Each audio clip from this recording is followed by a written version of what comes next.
And it's amazing box art here. This is a 4K release, includes the Blu-ray as well. A collector's edition. As far as I know, it's the only edition available on 4K, but whatever. Also part of the Shout Select line. I'm not sure. What is that? Here we go. Designed with the film lover in mind. Shout Select shines a light. Let's enter this. There we go. Shines a light on films that deserve a spot on your shelf. Okay. From acknowledged classics to cult favorites to unheralded gems. Really, everything under the umbrella, I guess. Shout Select celebrates the best in filmmaking, giving these movies the love and attention they deserve. Well, that's nice of them. This is a 3-disc set. I'm not sure what's on the 3rd disc. Let's see. New scan. That's the 4K.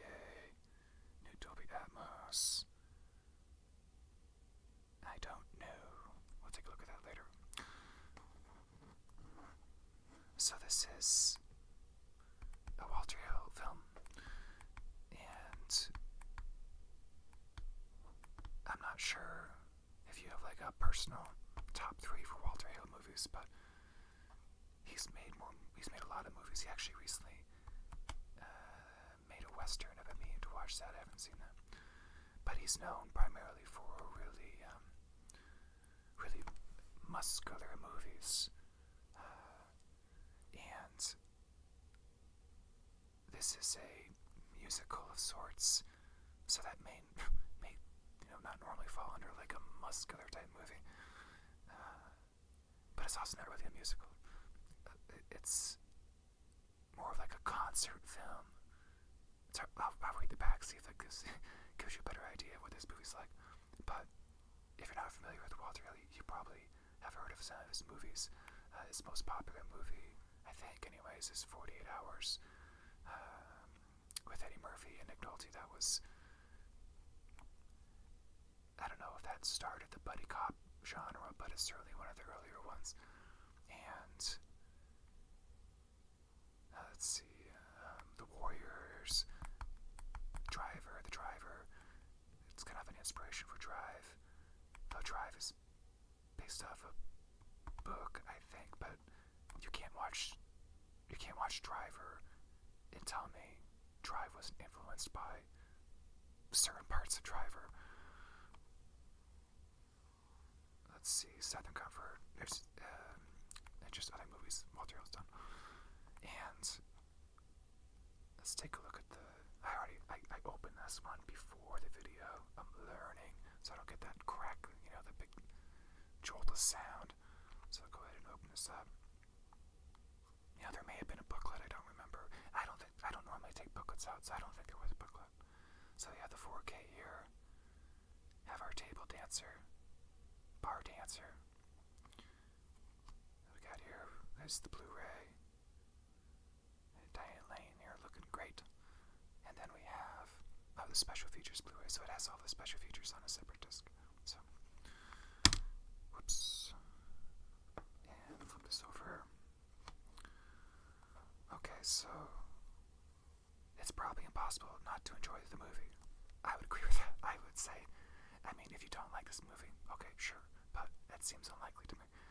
No director holds a candle to Walter Hill for sheer visceral expertise. Film comment. Amid a brooding rock and roll landscape, the Bombers motorcycle gang, led by the vicious Raven Shattuck. I didn't even realize he had a surname. And William Dafoe plays Raven. William Dafoe from John Wick. Kidnap diva Ellen Aim, played by Diane Lane, Man of Steel. Okay. I feel like they are pitching towards a certain demographic that would potentially skip over this movie, but seeing John Wick or Man of Steel could, sway them to give it a shot. And that's fair. Her whole rescue lies with unlikely heroes. Soldier of Fortune Tom Cody, played by Michael, I think it's Paré. I haven't seen him in anything else besides this movie, though he has been in other movies. And his sidekick, the two-fisted, beer-guzzling McCoy, played by Amy Madigan, joined by Ellen's manager, Billy Fish, played by Rick Moranis, fellow Canadian there. The trio plunges headfirst into a world of rain-splattered streets, hot cars, and deadly assassins. I don't remember any deadly assassins in this, but that's okay. This cult favorite features a razor-sharp cast and original songs written by Jim Steinman, Stevie Nicks, Tom Petty, and Roy Cooder, and performed by the Blasters and the Fix, directed by cult filmmaker Walter Hill. I don't think 48 Hours is a cult movie, but I guess you consider The Warriors cultish Southern Comfort. Streets of Fire is a rock and roll shotgun blast to the senses. Jeez, okay, pretty violent. So, it's I guess it is kind of like a rock and roll fantasy, kind of rockabilly, and sometimes you do see it listed as a musical, but there's no singing in this movie in the sense I'm singing. She's in a band. There's a lot of scenes that take place at a venue, and they tend to play the songs in their entirety. So it's bookended by a couple of songs, and there's also a song like in the middle of the film that you get a pretty extensive look at. And this cover here, actually, if you paid attention, if you look at the cover, his name's Cody. I don't know if it's true, but I would imagine if you are into 80s video games, Double Dragon and Final Fight were inspired by this movie. I think more than just those two things were inspired by this movie. This movie, even though it was a bomb, when you watch it, it feels pretty influential. But this looks very similar to some Double Dragon art. And the premise for both those games is a gang kidnaps someone's girlfriend, and it's about as straightforward as a John Wick movie, and that person kind of goes on a rampage to get them back. This is a little bit different setup-wise because she's a singer. Her current boyfriend, when the movie starts, boyfriend/manager, is Rick Moranis, who's a real amusing asshole in this. And Cody here, Tom Cody, is her ex-boyfriend who's been gone for, I don't know, a few years or something. So he went off to join the army. I don't know if that's clear. I don't know where this even takes place. It doesn't give a time period, or if it does give a place, it's not like Chicago. And it's this interesting mashup, this fusion of 50s and the 80s. So a combination of like greaser looks with some punk aesthetics from the 80s. More than just that, but it's kind of like if you took Back to the Future, the original is only one Back to the Future, right? Thank goodness. And the parts with Marty McFly in 1984 and the parts with Marty in the 50s, and they merge together in this seamless world, which, yeah, this came out in 1984 as well. Okay, it's just a coincidence, but it's neat. And it's, I don't want to use the word simple. Straightforward sounds better. She's at a concert. There's a lot of people there. You're watching it and you're thinking, wow, they've spent a lot of time on this song. At least that's what I'm thinking. And you realize they're going to show the entire song as if you're watching a music video. Then this biker gang shows up. You don't know who they are. Kidnap her. And that's the catalyst for the movie. That sets things off. Tom Cody here drifts back into town. He kind of has like a Western vibe. He has his duster here. Man of few words. He does have a name. And Rick Moranis, he's a big money man in this, hires him to bring his ex-girlfriend back. And on the way, he runs into another drifter of sorts. Says, hey, you want a job? Let's go. Bust up some bombers. Bombers, excuse me. Bombers would be entirely different. And the world, again, isn't really based in any type of reality. He's driving a stolen car. He probably destroys dozens of vehicles, including multiple cop cars. And when he goes to this other town to save Diane Lane here, it may as well be like a different country. Like, crossing the border, I made it, I'm safe type thing. And Diane Lane, this must be one of her earlier roles. She's quite young in this, and she absolutely crushes it. And I haven't seen, this is the only movie I've seen Michael Paré in.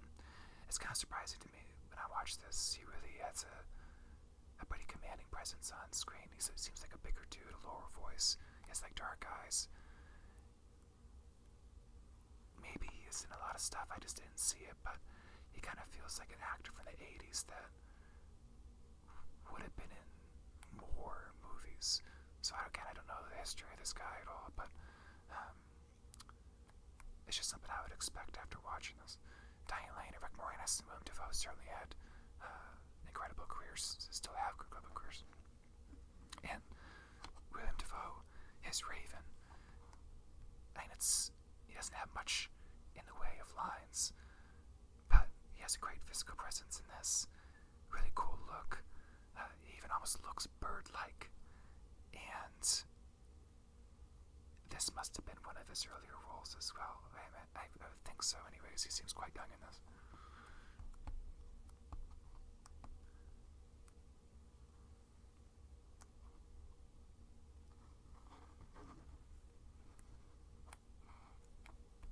So yeah, if you haven't seen this movie, it does say, I think it's classified as like an action movie. Did it say that? Am I making that up?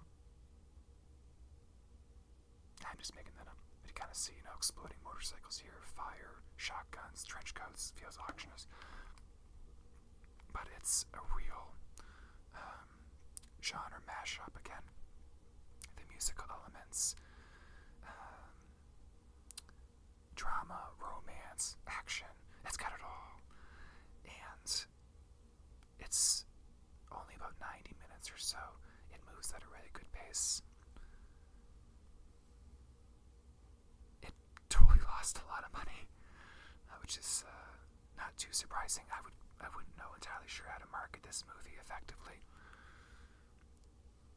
but it's highly entertaining. I would consider it a feel-good movie in the sense that when you're watching it, you can't help but be grinning while you're watching this movie. A lot of great stunts, a lot of motorcycles destroyed, some good car chases, and their production. They clearly spent a lot of money producing this movie. It has that lived-in universe, kind of like a Tim Burton Batman, where it exists on its own but feels lived in. Actually, there's some Art Deco elements in this as well. So if you haven't seen Streets of Fire, you absolutely should. I think, like Film Comment says, it's probably impossible not to enjoy the movie. Thanks for watching.